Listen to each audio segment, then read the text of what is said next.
Good morning. Good morning. How's everybody today? It is a little chilly out here this morning.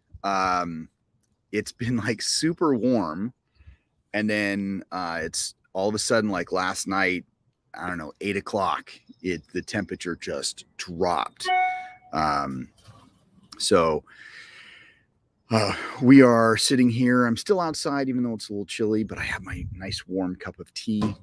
I should probably be wearing a coat, but I don't know. I still see some blue sky or blue sky. There you go. So that I do have my hopes.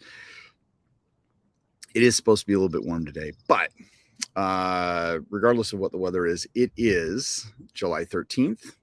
We are sitting at 9:30 in the morning. This is Morning Tea with me, Sensei Mish. There you go. So,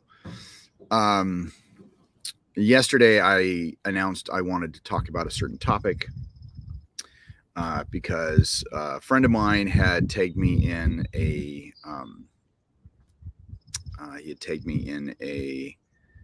TikTok, and I never responded to it because I didn't know how to duet it.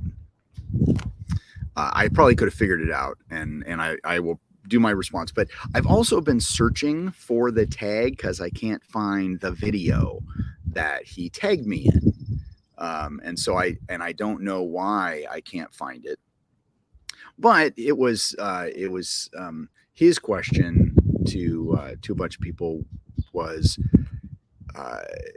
what's more important, skill or a certificate? And I don't know how he's defining certificate. Is it rank or instructor certificate, that kind of stuff? But we'll just call it paper. I'll certificate, and there are differences between, say, user certificate, an instructor certificate, and actual rank. And I see people coming in. Say hi when you get here, and also share this. I'd like people's input on this. See what you think. So this is not the question of what's more important, skill or certificate. I think it's not really a black and white answer. You can't just go, oh, skill, or oh, a certificate, or rank. Good morning, John. It's more, it's not black and white. Now this is somebody who, puts stuff on the internet. If you were to ask me what's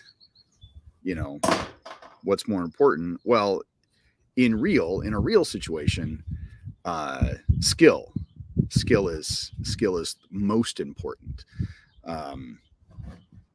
Just because you have a certificate or a rank in something doesn't mean you're going to win a fight. Skill is going to get you out of that situation safely, whether it's a de-escalation or physical. But so you could say, yes, you could say that skill trumps rank, or paper for that matter. But let's see.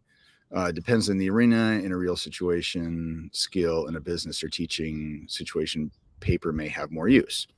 Okay, John, you have a great. So this was, I was going to get to my observation, but this is so. The question that was asked, that I was tagged in, was, what's more important, skill or certificate? Because this person he's got a what is it? Francis has a TikTok. Well, he has all these different all the different things, but all the different social medias. But it's mainly he is responding, to questions through his TikTok. And so he's somebody who teaches in real, doesn't have a brick and mortar school. He is more based in out of his garage, which is not a bad thing. But he puts a lot of stuff online, promotes the hell out of himself. And he gets heckled all the time. Like, well, what rank are you? Okay. So observation. Um, as somebody who also puts stuff online, uh, I have been asked the same question. What rank am I? What what gives me the right to put shit out there for free? But not once. And I can't say not once. I have been asked by my students who didn't know what my rank was. But it's not something that happens when somebody comes in the door. So I find it funny that people want to know what your rank is, what gives you the qualifications to teach what you're teaching over the internet for free, as opposed to paying you to learn from you. Usually the questions posed of me are how much and when are the classes? Those are usually the questions that are asked of me. Not, oh, hey, this is a really nice school. What rank are you? Like nobody, like when it comes to the general public coming in to learn martial arts, nobody cares. Like really, I have a whole buttload of friends who have schools who teach live, and they are rarely asked what rank they are.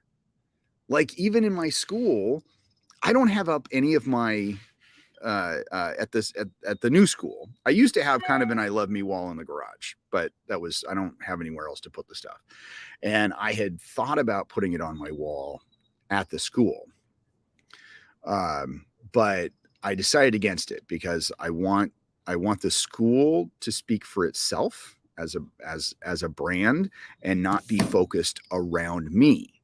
Even though like it is my school and I'm the only person teaching now, I want to build that reputation that the school is good. So when I have other instructors teaching and I have taught them how to teach well, then they're not like, oh, well, where's Sensei Mish? Why isn't he here? Oh, well, I'm only going to learn from him. No, I want it to be an education center that I lead, and my team will teach my shit well. But like I would think I think it really should be the other way around, where like if you're paying somebody, shouldn't you know that they have some type of background in teaching and martial arts? And then like on the internet where it's free, like who cares? It could be some Joe Blow who just learned shit from watching Bruce Lee movies. Okay, is it really free? There's no such thing as free lunch. Never is the question, what are your teaching qualifications? Do you use the Krebel cycle or NLP? No, it's not your rank. Most having no idea what your rank means. The basic idea is third dan is better than first and fifth is better than fifth. Okay, so, but what I'm saying for free is that like I could go on the internet, I could go onto YouTube, and bring up a half a dozen martial arts lessons that I don't have to pay for.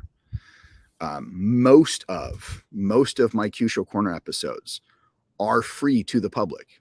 You just even if you go to kyushocorner.com, you can do a search for any of my most of my videos. I have made some that are for online members only, that also translate when I actually put stuff on DVD, that they were for the disc. So you had to buy the disc. So yeah, that wasn't free.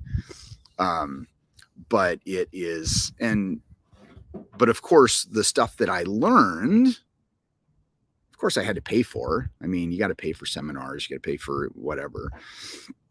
But yeah, it's I find that it's interesting that like people will if you're giving something away for free on the internet, they want to know your qualifications. But if you're charging them, it's rarely a question. So I don't know. I find that I find that a humorous observation that I really think that it should be swapped. Young says, I like that Karate Nerd has everyone wear pink belts at seminars. Absolutely. Like when he does his Karate Nerd experience, and I don't know where that idea came from, but his whole thing is that we're all learning the same thing, or not we're learning the same thing, but it doesn't matter what our rank is. We're all going to be learning from the same instructor, and that we're all karate people. And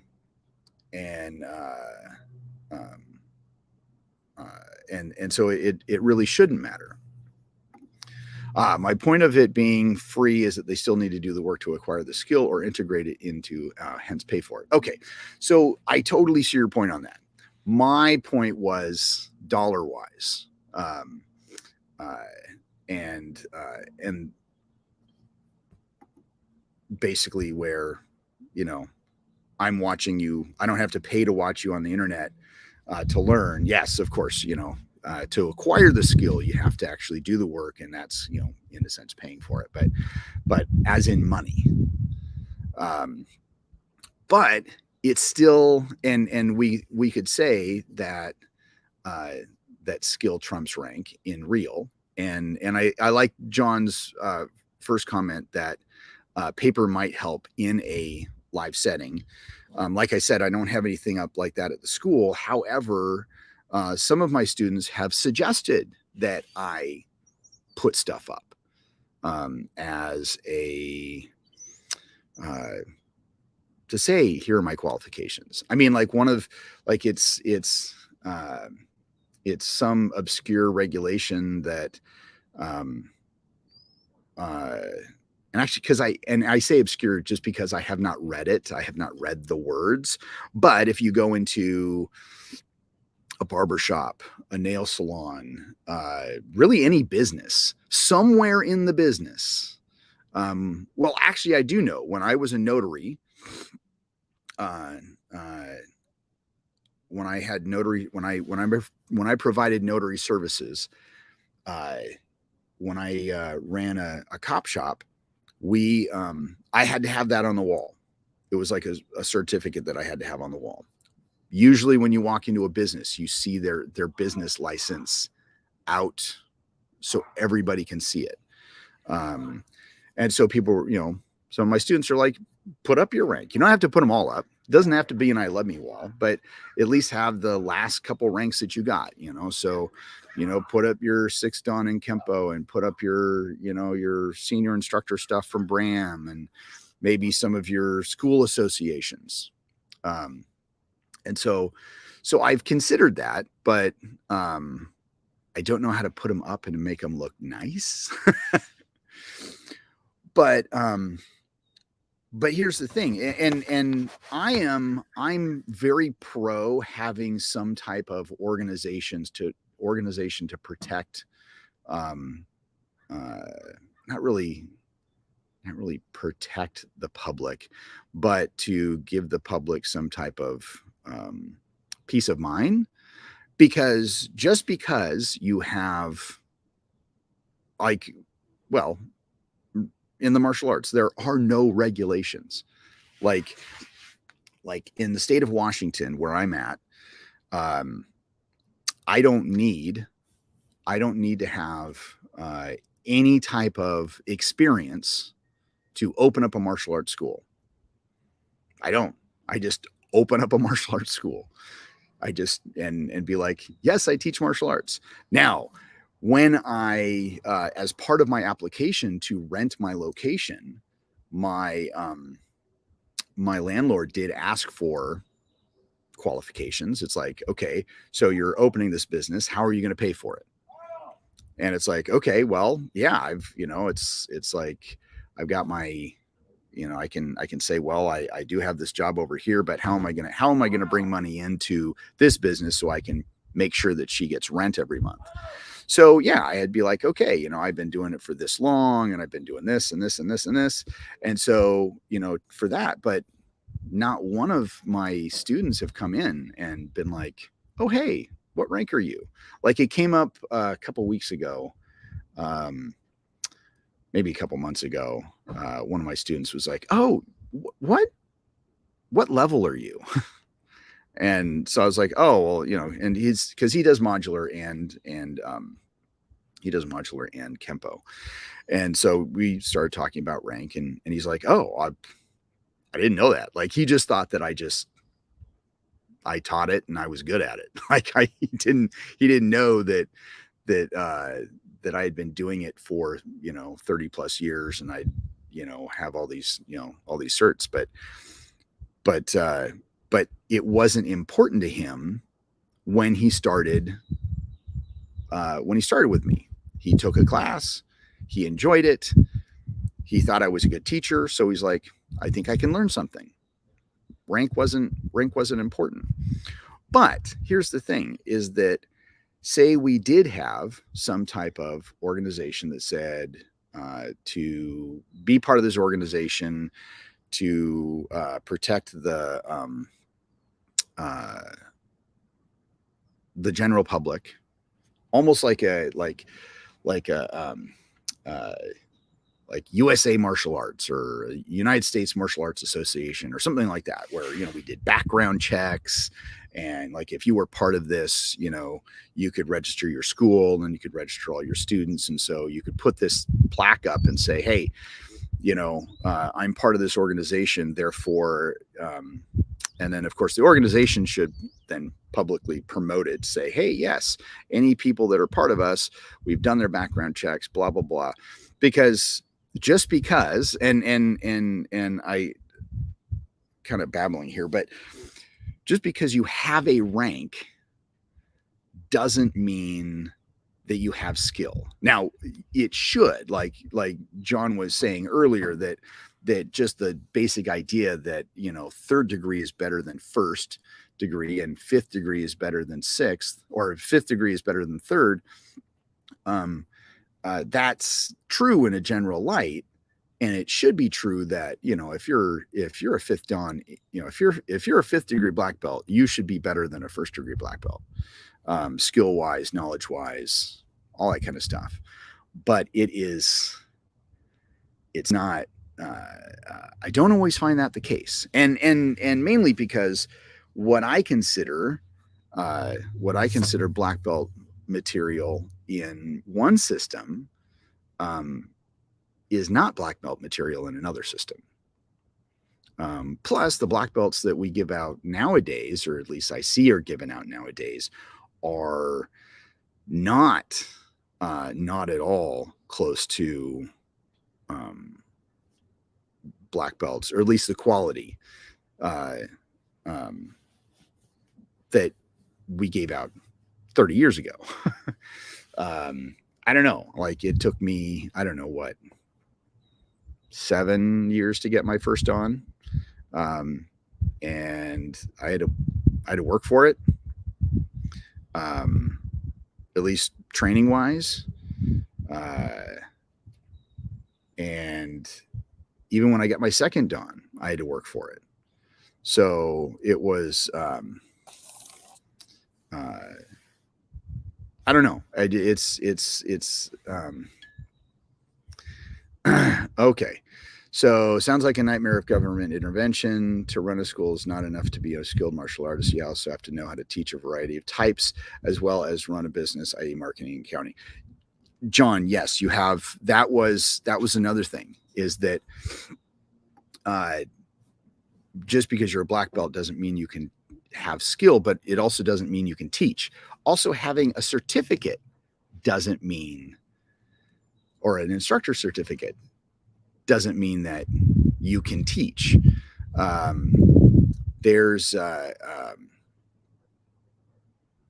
Bram told me a story once where he and Professor Priestis were talking about this one person who wasn't really skilled, really, like, they were trying. It wasn't that they were a complete idiot, but they were trying. But they just couldn't get it. And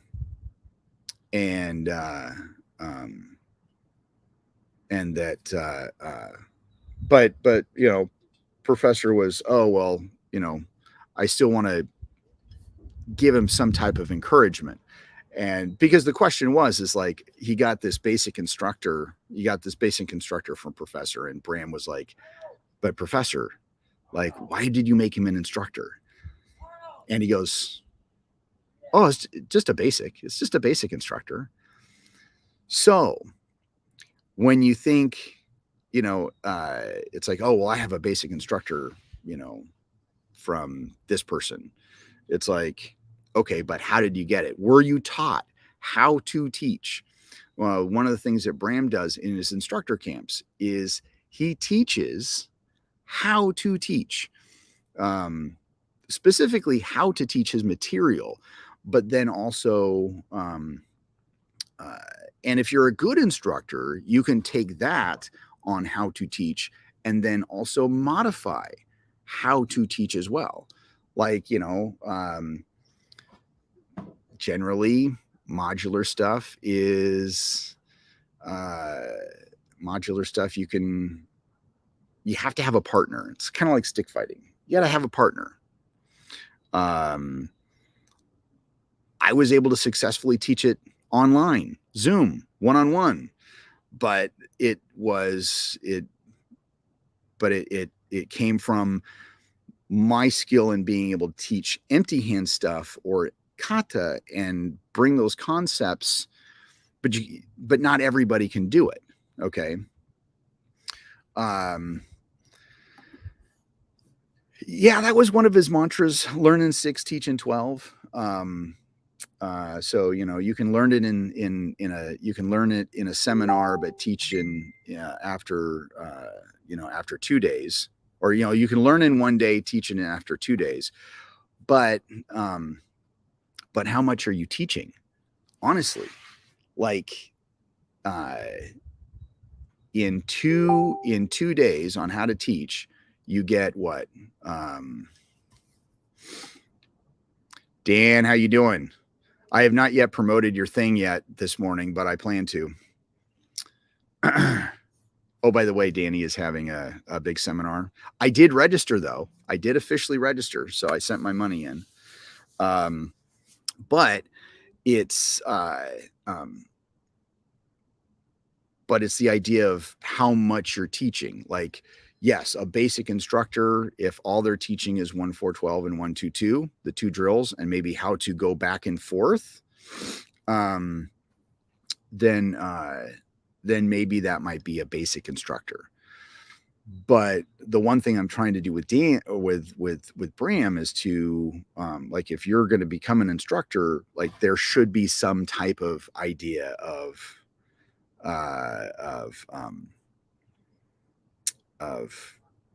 like what's required for that. So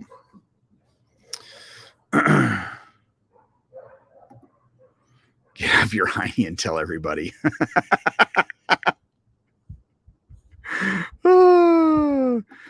Oh, so you're just killing time waiting for your students to show up? How nice. So I appreciate your presence. So we'll take this time to talk about the seminars. So I have been talking about Bram's seminar, his instructor thing. It's coming up this weekend. In fact, I pick up Bram tomorrow morning. And then Danny will be. So for those of you who want to see Dan, he will be there on Sunday if he can make it. And then next week we have a Rory Miller training lab at noon, and then a self-defense class at 4. I've already got people signed up for the self-defense class, and I have no idea who's showing up for the Rory thing. 6th of August, I got another self-defense class and a crimp class. And then August, this second week of August, we've got some other stuff going on. Gerald in Jacksonville is hosting Bruce Chu and this other guy that I butcher his name every time I say it. And then Statesboro, Georgia, They've got Jim Corn and David Hogan at Clay's place. And then the thing goes on, and all the way down to November 5th. Oh yes, I will be in Indiana in September. If anybody who's going to that Friday, I'll be doing private lessons. If anybody wants to DM me and all that kind of stuff. So, and then Bram's or Danny's thing in November 5th. So it's his Lankan Sapu 70th birthday bash. $89 to register by the end of the month, right? You got until the end of July. So PayPal Dan at Danny Lee Anderson at hotmail.com. It was super easy. There you go. There you go. There's some promotion for you, Danny.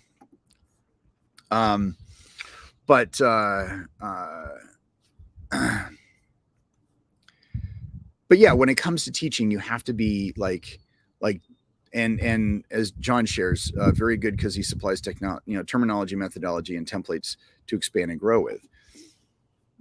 Yeah, and he teaches that. So I don't know. It's just there's no standard, and but who makes the standard? That's the thing.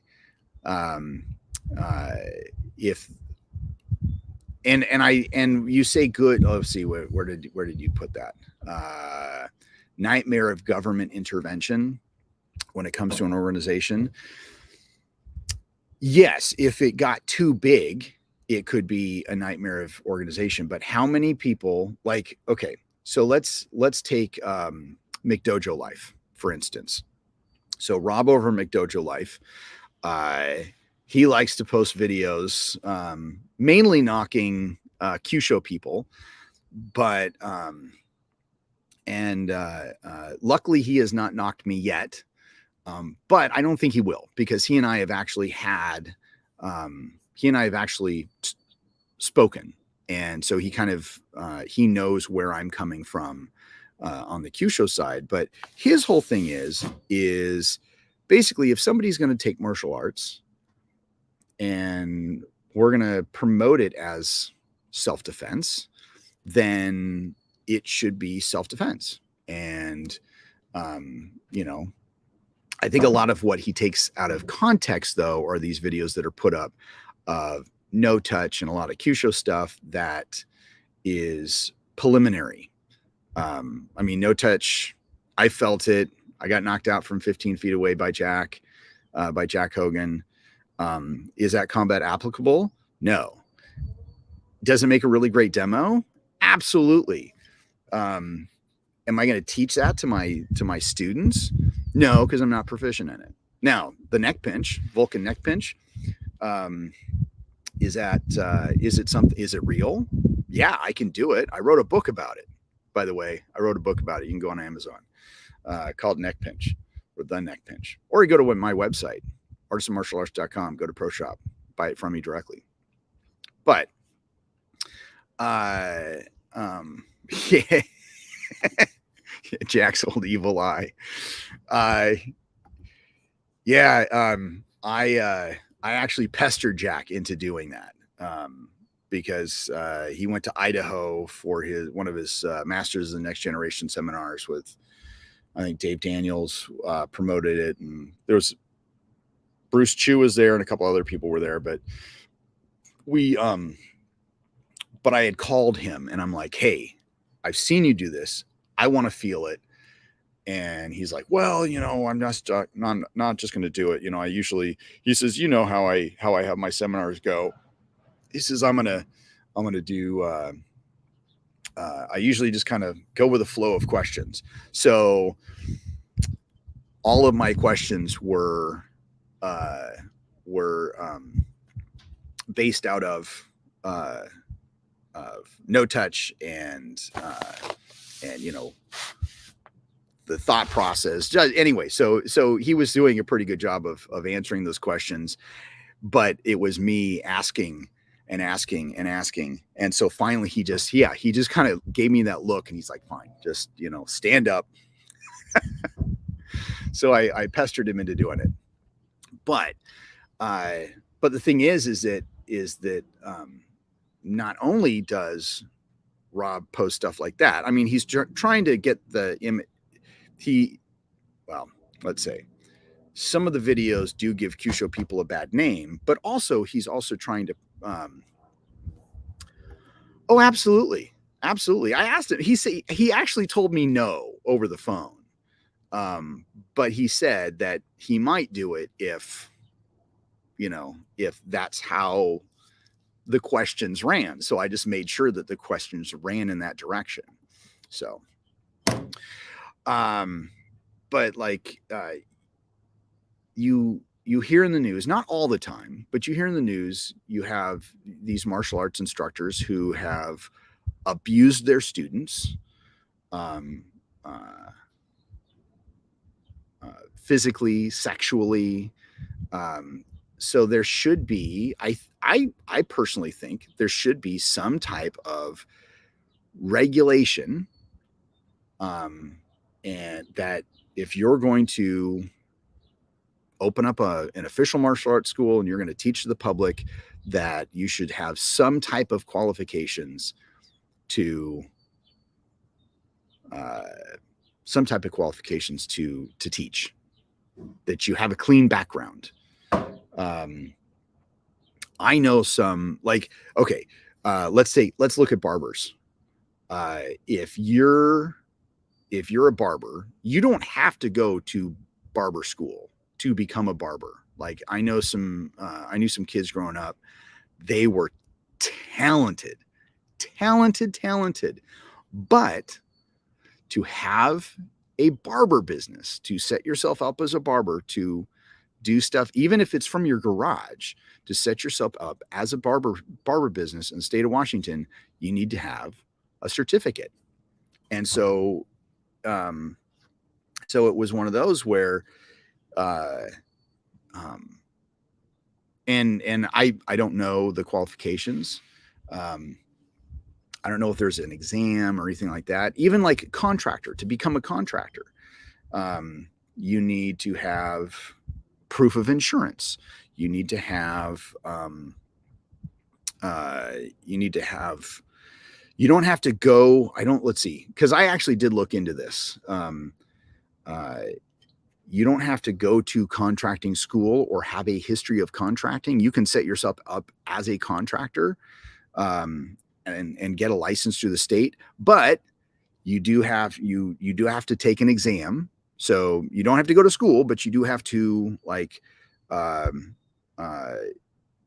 do a knowledge test based on, I think it's just state regulations, and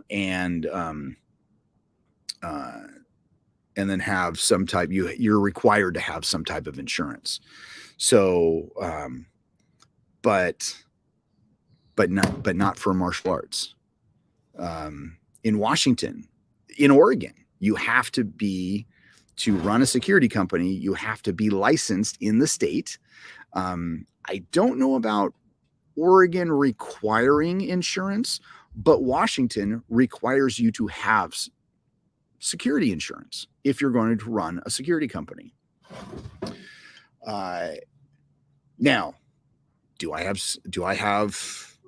have martial arts insurance, and I do have a ton of qualifications for teaching, but I just convinced somebody to rent me a space and I opened up.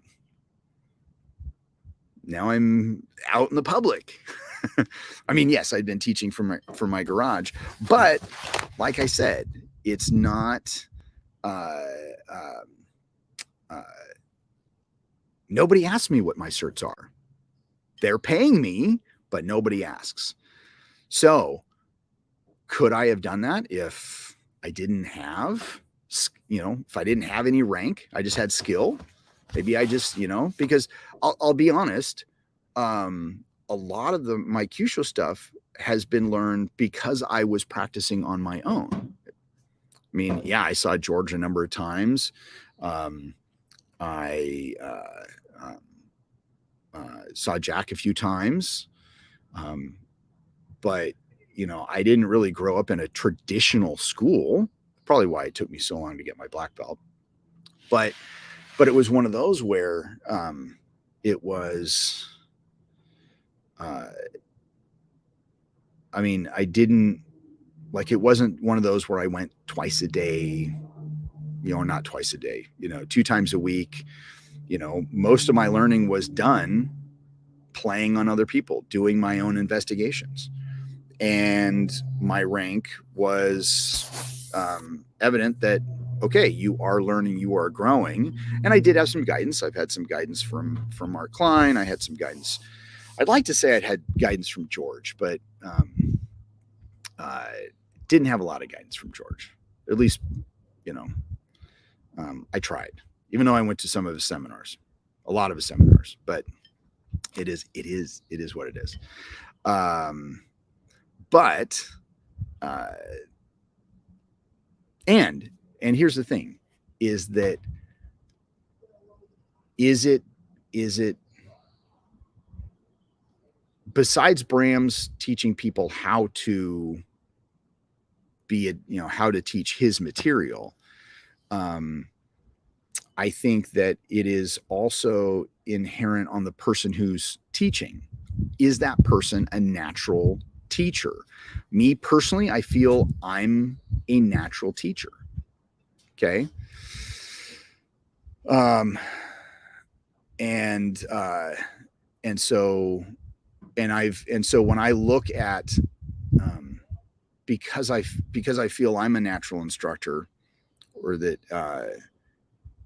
when it comes to some of my martial mentors, Bram and Dan Anderson, George, Mark, Jim, I see how they teach. And I think Dan Anderson was a huge influence on my teaching, because one of the things that he does is he breaks it down like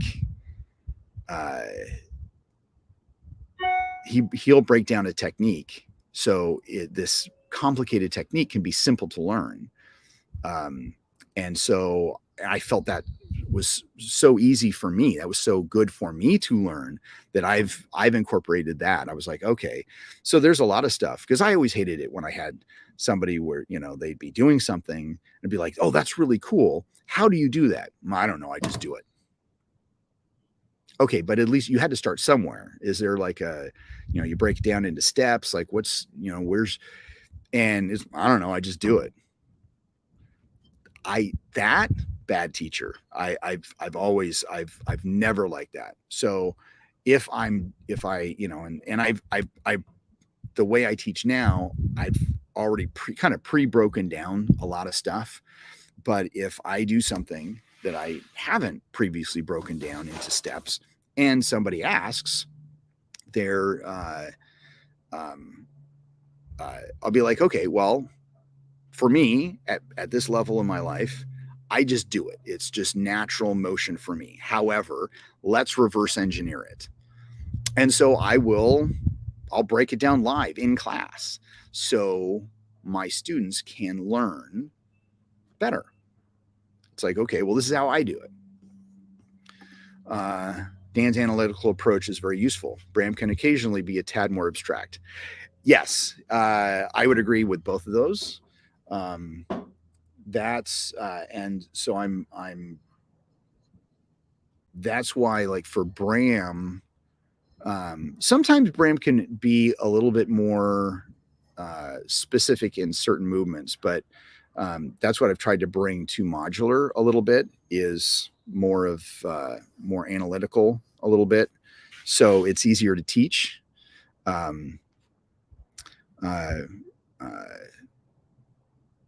least that's what helped me teach it virtually. Like, I actually broke it down into steps. All right, let's go back up a little bit more. Okay. So let's see, back on regulation. I am more in line with Friedman, Stoll, and or Stossel's feelings regarding regulation. To me, it's the consumer's obligation to inform themselves, check you out, and monitor your enterprise. Okay, I wouldn't say yes. So,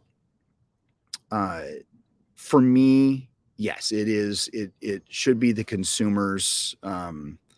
It should be the consumer's job to do that. If you're buying a product, you're going to research the product and you're going to buy the best product. However, there's kind of the bad apple mentality. Like, somebody makes us look bad, so we're all bad. So, like, for me, I know. We'll bring up a controversial topic here. So let's take George Dillman, and add in the National Geographic video. If you guys haven't watched it, I don't know if it's for, I have a copy of it somewhere. I burned it off of TV when it aired, but basically, and I'm sure you could, there's all sorts of videos tearing him apart, because in knowing George, there's a couple, and I don't know George. I'm not, I've never been his BFF. But he is legit. Like, he's a legit martial artist. And if it wasn't for him, we would not be doing Pressure Points. But that episode did not do the Kyushu community any justice. So it's really about, if one guy screws up, sometimes that can make us look bad. So, okay. After all, government does everything poorly. Look at the daycare industry. Background checks fail in that industry all the time. So, but this wouldn't, I understand where you're going through. I understand where you're coming from. Say we do background checks. It wouldn't be like, I come from the security industry. In Washington, I think you had to re-register every year. It's been a while since I've been licensed in Washington, mainly because the company owns the license. You do not. However, in Oregon, you own your license. It's just associated with whatever business you're working for, but you as a person own your own license. So in Oregon, you had to re-register every 2 years. And they actually, every time you re-register, they run a background check on you. Anytime there was also regulations for, if, say, you were arrested for something, regardless if it was misdemeanor or felony, or if it was a disqualifier for your license or whatever, you still had to let them know. Like, getting pulled over for a ticket, that's one thing. But like, if you actually were arrested for something, you had to let DPSST know. In Washington, I think it was every year you had to, because in Washington likes to get their money. So it was, so they have us register for everything once a year. So I think that's how the licenses were, but they also ran a background check every year. So, I think that, if there was some type of government stuff, you do your background check, and it be checked every year. Now, that doesn't say that I can't do something bad. Like, there's oh yeah, government loves to get your money. I've got some different stories on that too.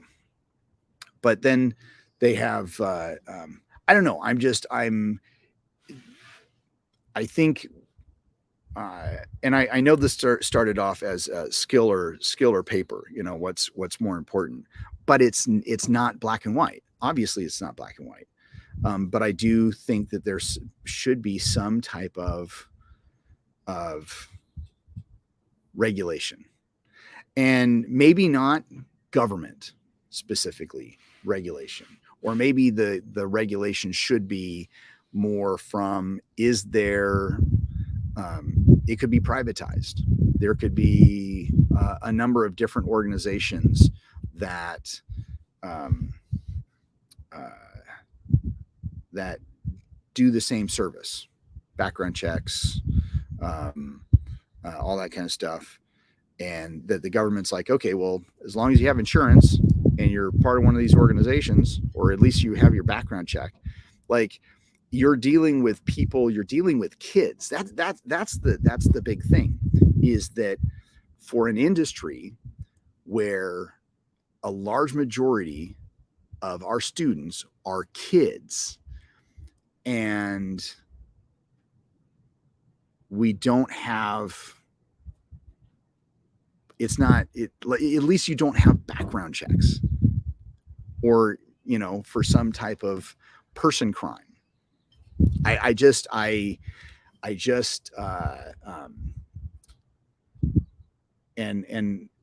I know, of course, you know, once you start on some type of regulation, like in Oregon, it wasn't until like 1998 or something, or was it earlier than that? Maybe it was 1998 that they were regulated, but the industry actually went to the state and said, please regulate us. Here is some of the things that we want, because they wanted to, you know, when you think of security, you think of, oh, well, he's just some security guard. He's not educated. He's an idiot. Some of the smartest people I know work in security, mainly because they didn't want to become cops. nothing on police, but, you know, now, granted, I did work with your stereotypical security guard, but even when I was running bouncer teams, bar security teams, it was, you know, I didn't want that stereotypical big muscly bouncer. I wanted somebody intelligent that could, you know, think on their feet and take care of situations without fighting. And also that wouldn't just, you know, wasn't basically paying to get, or getting paid to hit on all the girls. You know, you're there to do a job. You're there to keep people safe. But that's kind of where, you know, it's like our industry, we mainly work with kids, and it's not regulated, at least background checks. And yes, he mentions the daycare thing. Yeah, I could have a background check and I could be just fine, because I've never, and this is the background checks. It's a much bigger thing, because, you know, the last couple of mass shootings have been done by people who they've had clean backgrounds, and so they bought their guns legally. They had their background checks. Everything came back fine. And then they go commit these atrocious acts. So it's not a perfect system, but at least it might weed out some people. There's this, and I don't know the guy's name. I know that Rob from Dojo Life has posted a couple times about him, but apparently it's this guy. He goes from city to city. Like, he's found out that he has, you know, some, you know, bad background or something like that. And so he will close down his school and move to another city and open up another school. And granted, as a sexual offender, he should be, you know, stuff should be posted, and he still has to check in with somebody, because if you don't check in, then you could go back to jail. But he still keeps on opening up schools, and then when he's found out, he closes them up, goes to another city. It's like, no, you shouldn't just be able to open it up. It's like, no, a person crime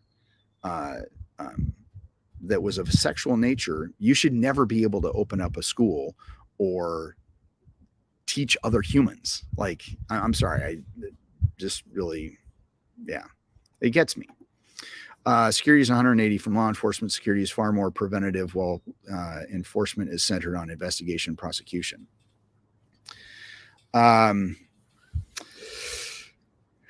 Yeah. I don't know.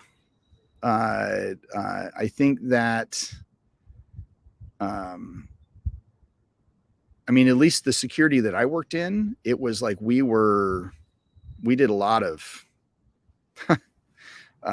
we did a lot of our own investigations. I mean, it was and because mainly we were, I mean, security for the hospital, but we were essentially hospital police, even though we didn't hold that title. That's kind of how we were, we did internal investigations within different departments. We worked with outside police. So Rob is here. Yay. Now, let's see. I think you could take your ideas and use it as a marketing point. All teachers at our facility are investigated, background checks for the safety of your child and peace of mind. Yes. And I might just do that.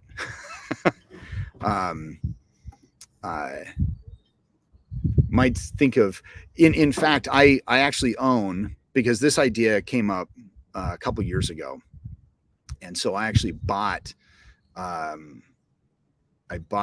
was it United States Martial Arts Association or USA Martial Arts Association, something like that. Because I had this idea that of, just another business idea of doing something like that, that if you were part of an organization, if you were part of this organization, and it basically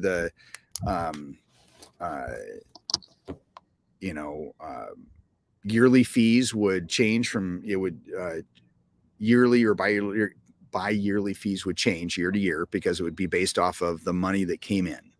So, but here's the thing is that how do you, like, if I was going to be part of an organization where they did my background checks and they were, and it was kind of like that certifying type of organization where it's like, okay, so if as an organization, we're going to say, yes, you yourself are background checked, your instructors are background checked, and you are certified through us as a qualified teacher of the martial arts, whatever system that was, you'd basically have to have a panel of people from those different martial arts. And so knowing, I don't know, that just for me doing all the other stuff I'm doing, that's just a lot of stuff.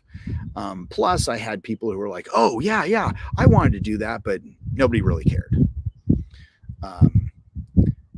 One idea that I had, like, okay, so going on, say, with this organization idea, is that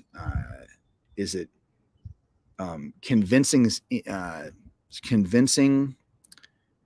martial arts insurance companies that if somebody had this service, somebody was certified through us to teach, to have their background check, fingerprints, all that kind of stuff, that they would get a discount on insurance because they are less of a liability.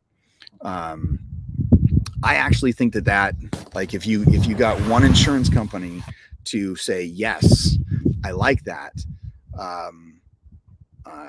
then then I think it would be a bigger hit. But of course, the company or this organization have to make enough money to be able to promote itself to the general public. So, as mom and dad who are scouring the internet and go, oh, what's that? Martial Arts Association. Oh, whatever the tagline is, making sure your kids are safe in the martial arts, or certifying that your kids are safe in the martial arts, whatever tagline that's associated with. So then they go to say Rob's school or John's school, who are a member of this association, and they're like, they see the logo, they remember it and they're like, oh, so you're a safe place just by brand association. I would love to do something like that, but I just don't have the time or the money right now. But it's like all kind of organized in my mind. So doing it on a smaller level to promote it, at my school, on my website, that kind of stuff. I think that would be a start.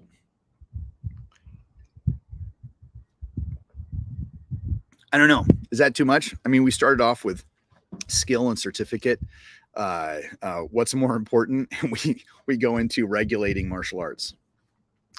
And the security company would have to justify the expense and the discount, both of which would affect profits, called bean counters. Oh, absolutely. Absolutely. But it wouldn't be outside of industry standard, because if having been on my mom's insurance, car insurance, when I was younger, and having been on, having my kids on my insurance, are the kids getting good grades? So there's like, if you're adding a kid to your insurance, okay, have they taken driver's education? And in the state of Washington, if they get their driver's license before the age of 18, it's required. But it's all privatized. It's not through the state. I mean, you are certified through the state, but it's a private company that provides that service. The instruction and the exams, it's all privatized. So, where's my brain going with this? But if, you have your good grade discount, your driver's education discount, those are discounts outside of, what is that? No. Spam risk.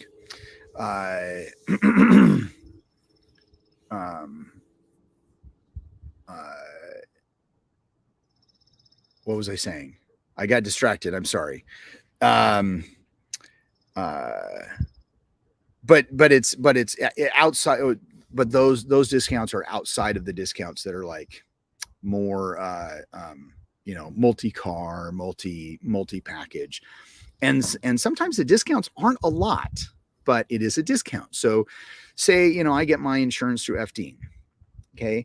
It costs me, because I'm under 50 in students, I have I think it's like almost $600 a year, $550 a year, something like that. But say they're like, oh, well, if you're part of this organization that identifies you as a legitimate instructor with a clean criminal background, then we'll give you $20 off, or say $50, maybe a 5% discount, something like that. Or even say if it was $1,000 package and I'm getting $50 off. Okay. Like I'll save anywhere I can save money. Like today, I bought something, my wife's TENS unit died. So I ordered her a new one, at the Rite Aid up the street. It's like $42 plus tax. If you order it for pickup, you can get it for $10. You use this $10 coupon. So I'm getting $10 off. which I was like, oh, cool, $10 off. But then there's an 8 cents bag fee, which is required in the state of Washington. Talk about regulation or dumb regulation. And then there's a, what is it? It was $2.11. It was called a recycling fee. And then when I got further in the cart, it said it was a shipping, or it was a handling fee. But I still bought it online because I got $10 off. So instead of paying $42 plus tax, I only spent $36 total. So yeah, I got a discount. Now I just got to go get it. Okay, let's see. It would be great to get not just insurance carriers on board, but the risk pool groups and brokers that market the schools as well. Yeah, absolutely. Now, yes, you have an excellent point, John. Excellent point. Regulations would suggest the paper is more important. And I totally agree. Because if you're going to open up a school there, and there was a guy that I chatted with, he followed one of my videos, and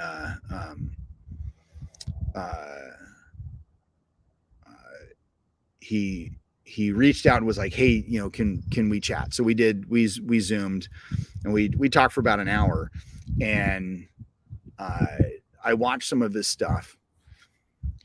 Basically, like, as I opened up the show today, I made a comment about learning martial arts from Bruce Lee movies. He pretty much learned martial arts off of the internet for free. Been training on his own for 3 years, has a couple students, and that kind of scared me.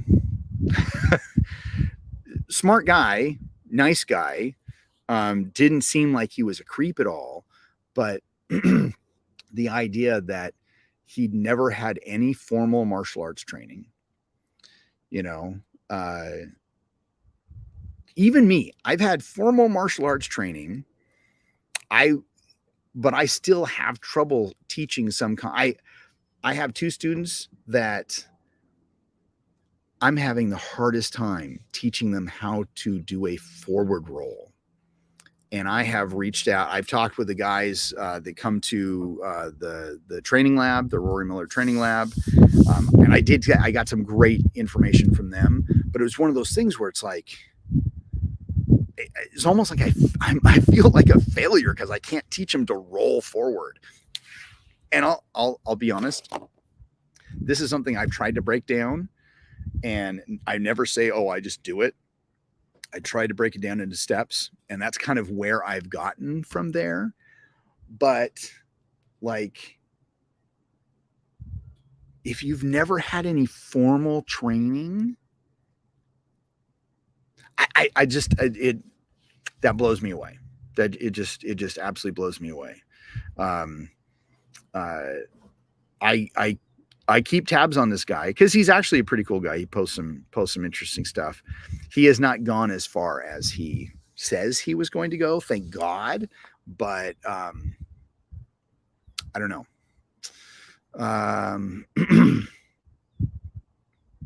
Let's see. Yeah, that is concerning. I've encountered a few book black belts, early days of the net, and some internet masters.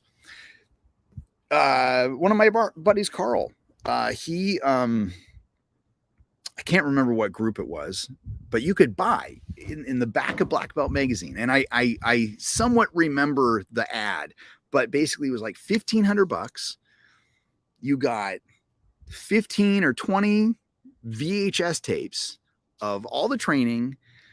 And of course, I never really looked into it, but it was one of those where it's like, oh, I could, because we all bought Dillman tapes out of the back of Black Belt magazine, and I bought different, but it's not it. I never bought a black belt through Black Belt magazine, but it was this ad. It was like 15 or 20 videos, $1,500. But instead of like checking on you every now and then, according to Carl, because he actually looked into it, you got all the tapes at once, and you got your belt, and you got the certificate, and it was on you to train. I'm like, I did a Kenjutsu class by DVD, but you know, you and like up to this 6 or 7 or something like that. Then you could, you know, that had all the information for the first belt, and you could do it via video. And I never did it because I never, like, that was my goal, but I never did it.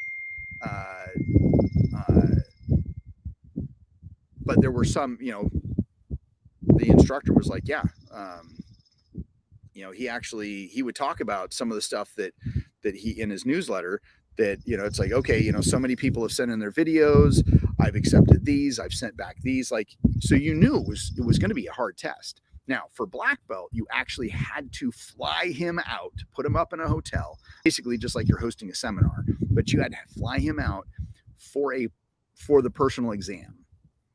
And passing your black belt test was not guaranteed. So just one of those things. But at least there was check-ins. Like, there wasn't just buying a bunch of videos and getting a certificate.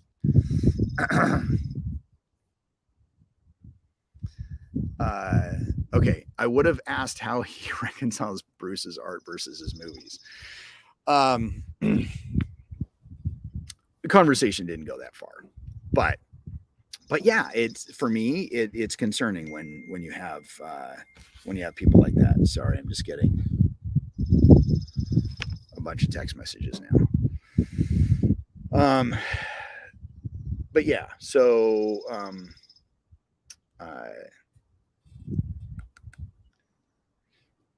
so in a way, I'm kind of glad that there is people like, you know, McDojo Life out there. But I think Rob does it, even though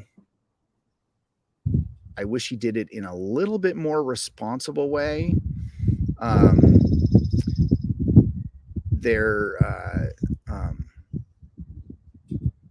And he is kind of biased too. Like, actually, what I find funny, and I haven't talked to him about this, what I find funny is that he talks about bullshit martial arts, and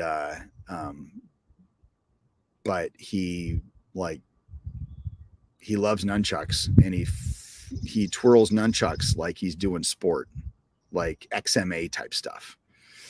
And I'm like, so you promote real martial arts, specifically BJJ, but he promotes real martial arts, not bullshit martial arts. Yet he shows off all the time doing his XMA style nunchuck shit. Okay. Just like a lot of these kata that I see some kata that are done so beautifully, and they're very sportized, but I'm just like, do you know what it means? Could you break any of that down?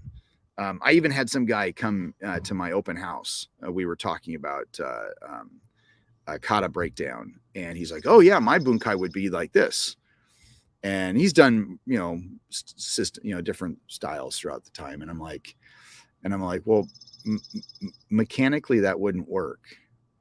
Like, you know, because he was talking about taking my head and pulling it down and putting my knee into it, you know, and I'm like, okay, well, I was like, I would love to be like, okay, well, why don't you try that on me?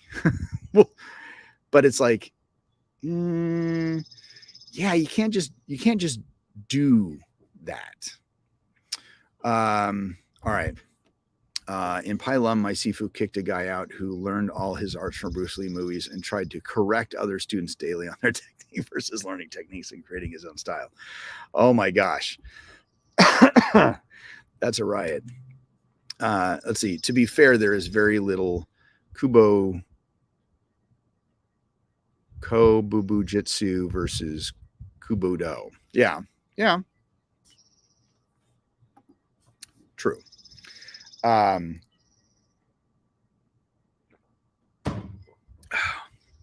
can't believe I've been talking. I've been doing a lot of talking. Let's see.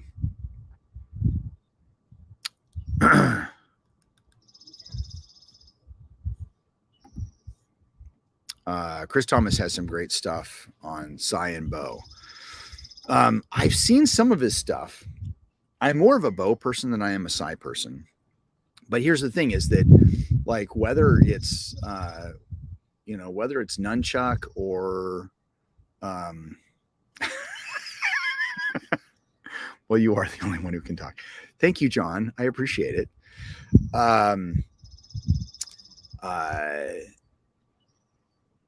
Regardless of the tool, I prefer to watch stuff used practically. Like, I was watching this one. I was watching this one sword kata that was done at I think it was posted by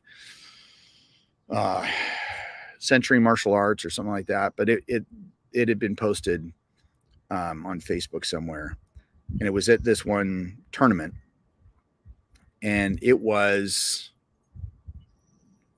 interesting kata, but then they started doing backflips and like super high kicks, and I wanted to slow down the video to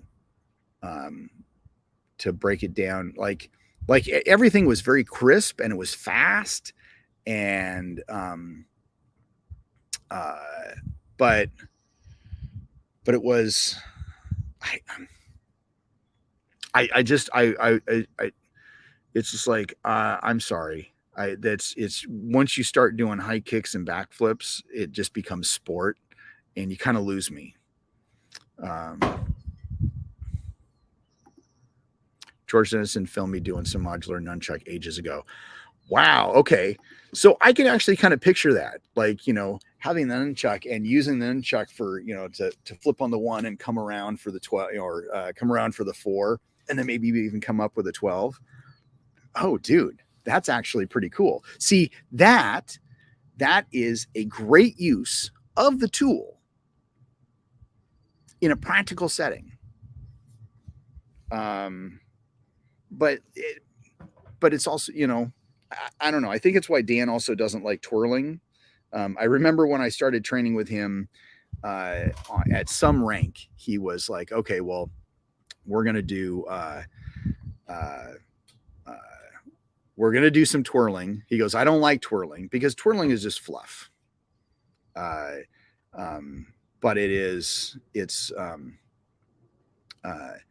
but he says, but because it's modern harness, we're at least going to do some twirling. And so there were like 3 different choreographed twirlings, it's like, but it was like a twirl with an abanico and then a twirl back. So it was almost like a double action type thing. And then you twirl down, twirl up, and then twirl here, come back. But it's just fluff. It incorporated some of the stuff that we were doing in real, but not, it was just fluff. Let's see. It was basic stick closed until the strike, and then I would open up the chucks and use the twirl to enter into joint manipulation. Ooh, okay. That's kind of cool. I would love to see that. I don't, if you have something like that, or Bram, I don't know if Bram, I have a bunch of Bram stuff, but I don't know. I have a modular gun that, I can't remember the guy's name. He's from Spokane, that he did at Roy's stuff. But yeah, I'd love to see it. I would love to see it. I see XMA and versus karate similar to wushu versus kung fu. It's beautiful to watch, but too many techniques removed and replaced with fancy fluidity for tournaments. Yeah, absolutely. Okay. Well, I'd love to sit here and talk all day. But all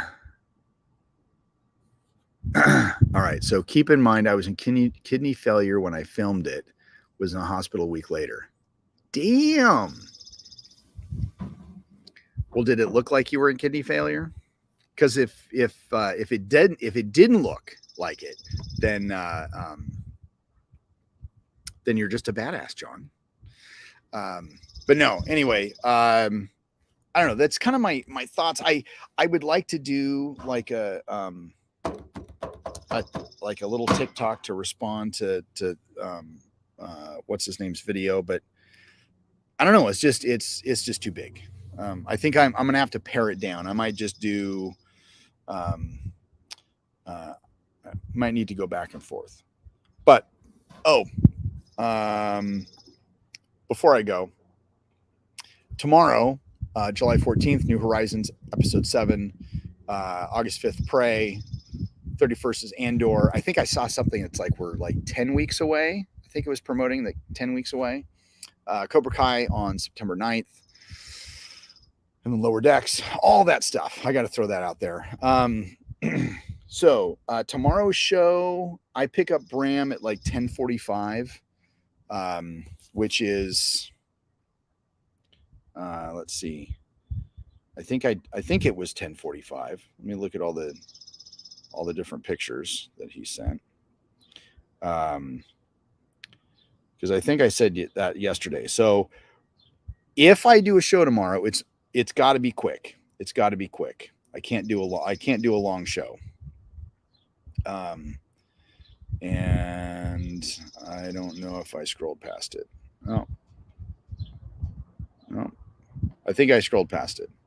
Anyway, so short show for tomorrow because I got to pick up Bram, but I'm going to end this now and do a bunch of other stuff. And I got a class at 2:30. So, with Cafe Cubano, Friday,